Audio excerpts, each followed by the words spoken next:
Estamos de regreso en Abre los Ojos y ya se encuentra con nosotros el congresista Kenji Fujimori de Fuerza 2011 o de Fuerza Popular. ¿Todavía se llaman Fuerza 2011? Fuerza Popular. ¿Ya se aprobó el nombre? Porque entiendo que había un problema ahí de derechos de autor. Tengo entendido que hay un proceso, una etapa de tachas. Pasado ese proceso de tachas ya se inscribe el nombre Fuerza Popular. Quiere decir que alguien había registrado el nombre antes que ustedes. La verdad no estoy muy enterado de eso, pero esperemos que pasemos este periodo de tachas invicto, impecable. Conversábamos, Kenji, en el corte de algo que he leído en declaraciones tuyas y que quizás a muchos haya sorprendido, el hecho de que te has manifestado en contra de el fallo de la Corte Suprema respecto a los crímenes del Grupo Colina. No estás de acuerdo con la decisión del juez Villastein. ¿Por qué? Mira, Beto, ese fallo de la Corte Suprema, más que hacernos un bien, obviamente nos hace un daño a nosotros. Eso reaviva los sentimientos de odio y de rencor contra nosotros, contra los fujimoristas. Yo no le hubiera bajado ni un solo día a la condena de los integrantes del Grupo Colina. ¿Por qué? Ni un solo día por los hechos horrendos, execrables que se cometieron en Cantuta y Barrios Altos. Y en el Santa, y en el caso de Pedro Yauri y en tantos otros. Así es. Pero digamos que estás entre la indignación por los crímenes en sí y también en el fastidio del efecto secundario que tiene en el caso de tu padre, porque me decías, en la calle otra vez se reavivan los sentimientos anti-fujimoristas. Mira, este tipo de fallo lo que hace es polarizar más el país. Actualmente el país está congarizado y este tipo de fallos lo que hace es dividir, desintegrar más a los peruanos. ¿Tú sientes eso en la calle, en los comentarios de la gente? Algunos comentarios, hay gente que lanza algunos comentarios con odio, con resentimiento, con rencor. Entonces quizás Villastein ha querido hacer una gracia y le ha salido una morisqueta. Nosotros no, ojo, nosotros no buscamos este fallo. Mira, imagínate, han pasado ya 4 gobiernos y se da este tipo de fallo. Estamos en pleno gobierno del presidente Ollantumala. Bien, el otro tema que está también en los diarios es el asunto de las reparaciones civiles, ¿no? Veíamos que la excongresista Susy Díaz es la única que ha cumplido con el pago de su reparación. La mayoría no lo ha hecho y en algunos casos se han establecido montos astronómicos que parecieran pensados para no ser pagados nunca. ¿Cuál es la posición? Yo diría que parecen montos como parte de una persecución política, ¿no? ¿Tú sientes eso? Mira, yo ¿Cuál es la reparación civil que le han impuesto a tu padre? Bueno, felicito a la señora Susy Díaz, pero con respecto a mi padre, nosotros partimos de la inocencia de mi padre y a nosotros la verdad nos parece sumamente injusto que quien haya salvado al país del caos y la bancarrota tenga que ser el que repare ese estado. Mira, Beto, a mi padre lo han investigado de pies y cabezas y no le han encontrado ni un solo sol. Se contrató a esta empresa Kroll, le buscó cuentas en todo el mundo y no encontró nada. Es por esa razón que yo emplazo al procurador Arbizu para que presente el informe Kroll. Si tiene la valentía, que lo presente. No, y obviamente, Beto, no lo presentan porque saben que no hay ni un solo sol. ¿Te parece que Arbizu está siendo el protagonista de una cacería, de una persecución política? Los casos que ha visto en las últimas semanas han sido Alberto Curi y Carlos Boloña. ¿Te parece que ellos son dos perseguidos? Mira, yo respondo por mi padre. En el caso de mi padre, el procurador Arbizu nos está ajochando, amenazando ¿De qué manera mediática, tratando de, por ejemplo, de tomar los inmuebles de mi madre.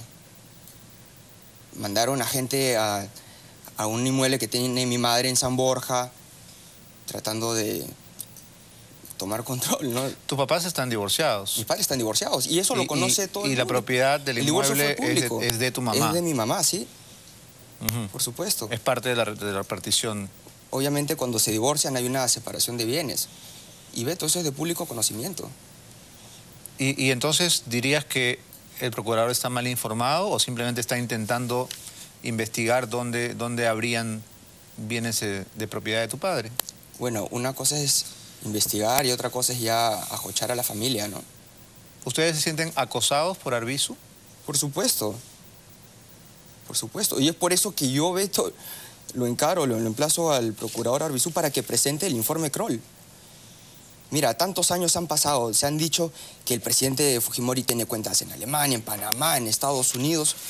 Entonces, que se cojan de esas supuestas cuentas. ¿Y por qué no lo hacen? Porque no han encontrado absolutamente nada.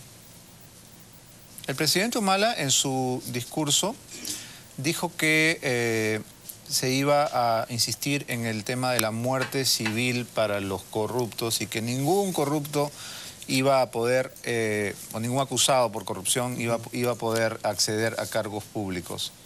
En ese momento la congresista Luz Salgado dijo, y los terroristas, ¿no? Como preguntando también qué va a pasar con ellos. ¿Cuál es tu impresión o tu opinión sobre este anuncio del presidente Humala? Mira, a nosotros más que la muerte civil nos preocupa la muerte física de mi padre. Eso es una cosa permanente. Cada día que pasa, la salud de mi padre se deteriora. Y entonces este anuncio no te merece mayor comentario más allá del asunto de tu papá. A lo que a nosotros nos preocupa es la integridad física, la salud de mi padre. Dijiste que había sido un discurso flojo, que decía que era un listado de cosas, pero que no, el presidente no ha detallado cómo se enfocó va a hacer en el las cosas que promete. Pero no en el cómo. Y exactamente, ha sido un discurso flojo. El presidente ha perdido una gran oportunidad de adjurar de la Constitución del 79 y darnos un rumbo claro, que nos diga cuál va a ser el rumbo que se va a seguir en estos 4 años que se vienen. Pero no dijo nada de eso. Entonces seguimos en esta bipolaridad entre la hoja de ruta y la gran transformación. Hoja de ruta que, dicho sea de paso, no mencionó nada. Una sola vez. Mencionó la gran transformación. Entonces seguimos en esa bipolaridad. ¿Dirías que este es un gobierno bipolar? Bipolar, ambiguo, no se decide si es por la hoja de ruta o la gran transformación. Otra ausencia ha sido Conga. En el mensaje del presidente, Conga no fue. Bueno, entre otros temas, ¿no? Que han estado Así ausentes. Es. Te vimos en la liturgia de Acción de Gracias que organizó la Iglesia Evangélica, que se ha quejado de que el presidente los ha desairado. Y me llamó la atención ver en las imágenes que cuando ingresaste a saludar a tu hermana, no saludaste al primer ministro. ¿No lo conoces? ¿Se te pasó? ¿O fue un desaire a mí calculado? me sorprende eso porque... Estaba al lado tuyo. No. Mira, déjame hacer una aclaración, porque yo llego a la ceremonia de Acción de Gracias y a la primera persona que saludo fue al primer ministro. Incluso le toco la espalda y le digo... Ah, ¿tienes confianza con él? Sí, ya hemos conversado un par de veces. Claro, porque para tocarle la espalda hay que tener cierto grado de amistad, ¿no? El primer ministro, ¿cómo está? Muy buenos días. Eso no se vio. No se vio. Porque, ¿qué pasa? La gente de protocolo me estaba esperando para que yo vaya directo a mi silla, pero que estaba a la margen izquierda, pero me fue a la margen derecha, saludé a los ministros, a los congresistas del gobierno, y después ya saludé a mi hermana Keiko y a mis colegas. Claro, en la imagen se ve solamente que vas directo a donde Keiko, entonces parecía que lo estabas obviando. Es un juego de cámaras. Debe ser. En todo caso, era el 28 de julio y era también el cumpleaños de tu papá. ¿Hubo algún tipo de celebración, de reunión con este motivo? Así es, estuvimos reunidos, las bebés, Keiko, mi cuñado, una reunión franciscana. Comimos chanchito, arroz, ensalada y la torta. Y te comento algo, Beto. La verdad que para comer la torta fue algo sumamente incómodo. ¿Por qué? El lugar donde está mi padre está sumamente lleno de moscas, ¿no? ¿Porque no hay condiciones de higiene? No hay condiciones de higiene y la verdad que es sumamente... triste, penoso verlo en las condiciones en las que se encuentra. ¿Y a qué se debe esto? Mira, no sé, debe ser la ubicación, No tengo idea, pero lo ¿Pero más... ha sido siempre así o dirías que ahora es peor? No sé, no sé por qué causa. ¿Será la temporada, la Claro, pero como tú temperatura? lo visitas regularmente, ¿dirías que las condiciones han variado? No sé, ha aumentado el nivel de la cantidad de moscas, ¿no? Pero lo importante es lo que hemos conversado ese día, ¿no? ¿De qué hablaron? Hablamos sobre el indulto de mi padre. Ya se anima a hablar del tema, porque antes nos contabas que no quería saber nada. Estuvimos, déjame contarte, Beto, hablamos sobre el tema de mi padre y la verdad que mi padre ha renunciado prácticamente a la idea de un indulto. ¿Esto qué significa? ¿Ha dicho no quiero el indulto? Primero que nada, Beto, mi padre se sabe inocente. Y el indulto de mi padre es un indulto político. Y hasta ahora no hemos visto señales claras, positivas, por parte del presidente Ollanta Humala. Hubo un momento, hubo una coyuntura en la cual abundaban las señales. Yo recuerdo que incluso el presidente del Congreso, Daniel Abugataz, se pronunció a favor y hubo varios pronunciamientos desde el gobierno a favor. El propio presidente Humala dijo nadie debe morir en prisión. Entonces Mira, daba la sensación que había una... que nadie debe morir en prisión, eso lo dijo cuando era candidato. Y ya una vez que fue presidente, viró su opinión, ¿no? Incluso, Beto, para dar un indulto humanitario, el presidente tiene que tener carácter y liderazgo, cosa que carece el presidente. Pero, ¿qué ha cambiado o qué habría hecho que tu papá finalmente se pronuncie en contra? Porque hasta la última vez que viniste nos decías, no quieres saber nada. Ahora les ha dicho textualmente ¿qué? Que renuncia a la idea del indulto, porque se sabe inocente y no hay señales claras y positivas por parte del Ejecutivo, del gobierno. Entonces lo que ustedes temen es que presenten la solicitud... Nosotros, los familiares, la familia, estamos de acuerdo. Pero él no. Pero él no. Y al final quien tiene la última palabra es él. Ustedes no pueden solicitar el indulto para una persona que no quiere ser indultada. Quien tiene la última decisión es él tiene que pedirlo. Sí. ¿Y esta decisión cómo les ha caído? Porque es una decisión dura.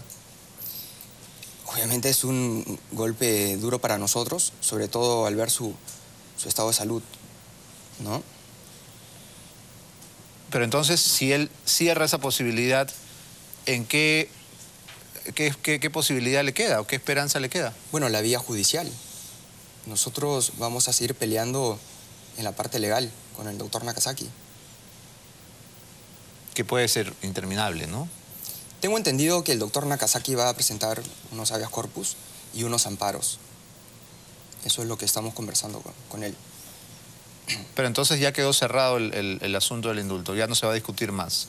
Si él dice que no, ahí se acaba. Así es. ¿Y esto te preocupa, te entristece? Por supuesto. Es mi padre. Es mi padre, lo quiero mucho. No, de eso no hay duda, Kenji, pero entre Keiko y tú, creo que tú eras la persona más dispuesta a solicitar el indulto. Keiko no parecía tan convencida. Toda la familia estamos convencidos. Toda la familia. Pero finalmente es la libertad de él, ¿no? Así es. Él es quien tiene la última palabra. Él es quien tiene la última palabra, tú lo has dicho, Beto. Bien, ahora, yendo un poco a lo que pasó el día del mensaje presidencial, más allá de las calidades del discurso, si fue largo o breve, lo cierto es que esta vez no hubo ninguna manifestación en contra de ningún miembro de la bancada. El año pasado recordamos todos las expresiones de Marta Chávez durante todo el discurso. Yo creo que Marta Chávez ya se había enterado de que el discurso iba a ser aburrido. ¿Tú crees que ya chato, lo sabía? Monocorde. Pero le hubiera puesto... por eso que no fue. Le hubiera puesto un poco de ají al asunto, su participación. Le hubiera puesto adrenalina. La verdad que se extrañaba esa sazón. Pero en todo caso, ¿no hubo una intención de oponerse abiertamente a algún anuncio? ¿O es que la bancada fujimorista está más contenta con Humala que el año pasado? Mira, nosotros desde el inicio hemos sido oposición. Hemos sido una oposición frontal. A mí no me gusta eso de decir oposición responsable. Si eres oposición tienes que serlo al 100%. Serlo y parecerlo. Pero oposición responsable implica... Mira, gracias a nuestra oposición fuerte, le hemos hecho notar varios errores al gobierno. Hemos hecho que el gobierno saque a 2 ministros ineficientes en el gabinete anterior, al de Defensa y al del Interior. Y eso es lo que necesita este gobierno, una oposición que le haga notar sus errores para sacar lo mejor del Ejecutivo. Pero en todo caso, con el premier Valdés se llegó a un punto de mayor proximidad, ¿no? Los congresistas de tu bancada estuvieron... Este segundo año no le vamos a dar tregua al gobierno. ¿Por qué? ¿Qué ha cambiado? ¿Qué ha cambiado? El primer año lo hemos estado midiendo, estudiando, pero ahora vamos a arreciar el nivel de oposición. Vamos a interpelar a la ministra de Educación por lo que está ocurriendo en su sector. Por ejemplo, no ha dicho nada cómo se va a contrarrestar al SUTEP. Al contrario, le ha dado una serie de concesiones con la ley del desarrollo docente. Eso es una concesión al SUTEP, sobre todo al SUTEP radical, al SUTEP CONARE. El abogado César Nakazaki ha reconocido que el fallo de Villestein podría servir para replantear la defensa de tu padre. Es decir, al cuestionar los famosos delitos de lesa humanidad, ¿no? Si se retira esta calificación, ¿podría eventualmente facilitar las cosas para tu papá? Son 2 sentencias diferentes. Lo que nosotros buscamos es que se esclarezcan los hechos, lo que ocurrió.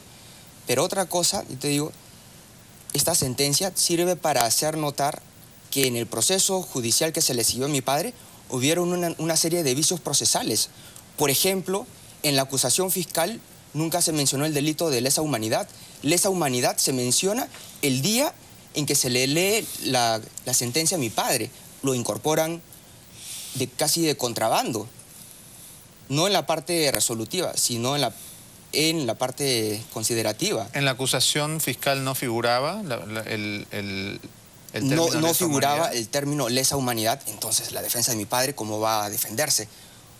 Otro vicio procesal, por ejemplo, es el delito de secuestro agravado. Para que se configure el delito de secuestro agravado, tiene que haber tortura, agresión física. Y las 2 supuestas personas agraviadas en su testimonio dicen que jamás recibieron trato cruel, jamás fueron torturados. Entonces, ¿de qué secuestro agravado se está hablando? Esos 2 delitos son candados jurídicos que le han puesto a mi padre para que mi padre no pueda gozar de beneficios penitenciarios. Bien.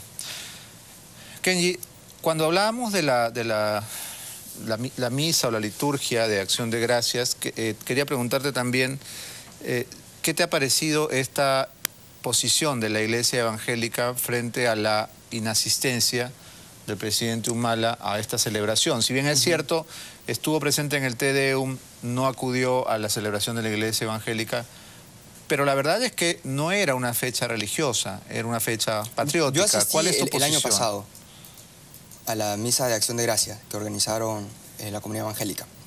El presidente Ollanta Humala tampoco asistió. Bueno, dije, bueno, puede ser una casualidad, ¿no? Pero ya una segunda oportunidad que no asista ya es un desaire, un mensaje. Pero ¿por qué? A ver, el Perú es un estado laico. El Perú no es oficialmente católico ni oficialmente evangélico. El presidente de la República podría, con todo derecho, decidir no asistir a ninguna de las 2. ¿Por qué está obligado? ¿Por qué se toma esto de una manera tan tremenda? Mira, yo creo que el presidente Ollanta Humala tiene que mostrar apertura a diferentes credos religiosos. Mira, en el caso de Conga, para una muestra de apertura hubiera sido que nombre a un cura católico y a un pastor, a un evangélico. Yo creo que eso hubiera sido... En vez de dos sacerdotes sí, católicos. Yo creo que eso hubiera sido lo más democrático. En todo caso, hubiera sido mejor que no haya necesidad de llegar a la mediación religiosa, ¿no? Porque estamos casi en el último, escalón. Si en su primer año de gobierno el presidente Ollantaytamala ha tenido que recurrir al apoyo de la iglesia, mira, gran parte de la población se pregunta entonces que para que termine su gobierno va a necesitar de todo un milagro. El primer año de gobierno del presidente Humala, Conga ha pesado más que el propio presidente Ollantaytamala. Entonces tenemos un presidente light, sin peso político. ¿Qué te pareció iba a decir el discurso, la homilía del cardenal Cipriani? Yo creo que ese ha sido el discurso presidencial. Y el de Humala ha sido el sermón, como sermón, decía sí. Alguien en el Twitter. Y dicho sea de paso, ha sido tan buena la ironía que todos la han aludido. Pero da la casualidad que tanto el pastor Rosas, que es congresista de tu bancada, Nosotros, sí, como Monseñor Cipriani, tienen ciertas simpatías naranjas, ¿no? Bueno, yo creo que ambos han vivido la época difícil del Perú, donde reinaba el terrorismo, la hiperinflación. Tengo entendido que Cardenal Cipriani, cuando era monseñor, estaba en Ayacucho. Correcto. Y él ha vivido la crueldad de Sendero Luminoso. En Huanta, en el mismo Huamanga, San Francisco. Y en la época de campaña era evidente que su corazoncito tiraba más para el lado de Keiko, ¿no? No, él siempre ha mantenido su imparcialidad, su neutralidad. A mí me parece que no tanto. En todo caso, el discurso presidencial de Cipriani, como tú lo has denominado, fue muy firme, ¿no? Y muy severo y muy fustigador. Cardenal es directo, no tiene pelos en la lengua. Ok. Bueno, Kenji, el tiempo nos ha agotado. Se nos ha agotado y hay un teléfono celular sonando que me pone nervioso. Así que, no era un grillo, felizmente. No es un grillo. Gracias por haber venido esta mañana y bueno, esperamos verte con más frecuencia. Hacía tiempo que no venías por aquí. Gracias a ti, Beto. Gracias.